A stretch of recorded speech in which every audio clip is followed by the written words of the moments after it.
Samsung versus Apple. S8 kept the same camera as the previous S7, which means it's relying on better image processing to outshoot the iPhone 7 Plus with that dual lens setup. The S8 has a slightly wider angle and the clouds seem more dramatic. The grass on the iPhones has more texture and I would say it's a tough call. In less optimal lighting, the S8 shot looks a lot warmer and more vivid, but less like the actual scene.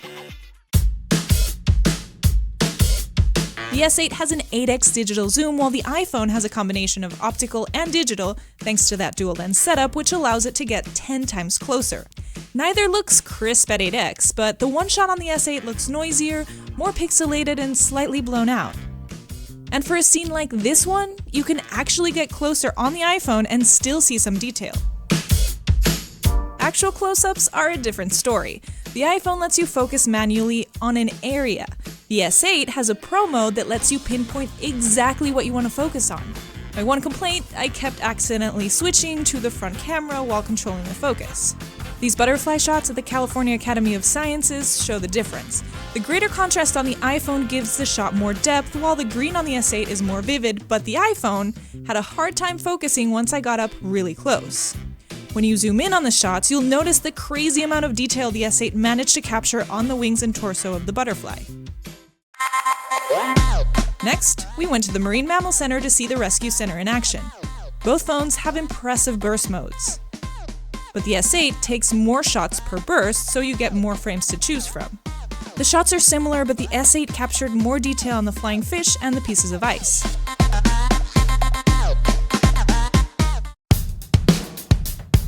The iPhone 7 Plus has a portrait mode, which uses both lenses to create a blurred background effect. The S8 has a selective focus mode, which in theory does the same thing, but relies solely on software since it only has one lens. Both ended up getting it right eventually, but getting it with the S8 was a challenge. The effect won't work unless you get up close to your subject and have time to focus, which was nearly impossible with live animals.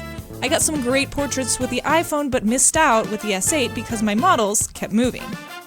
And even when the S8 does get the effect right, it's not great. Smooth sealskin is one thing, but try unruly hair and the shot is a mess.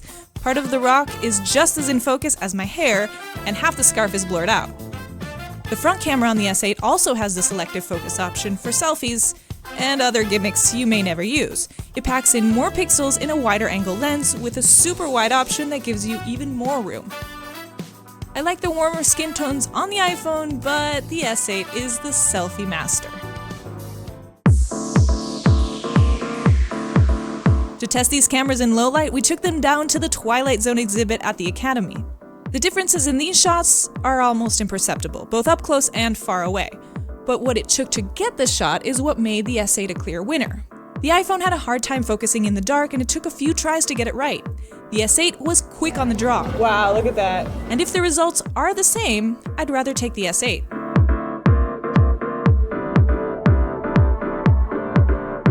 So the S8 Plus managed to beat the iPhone 7 Plus in our shootout, but not by much considering it's last year's model. And now, the ball's in Apple's court.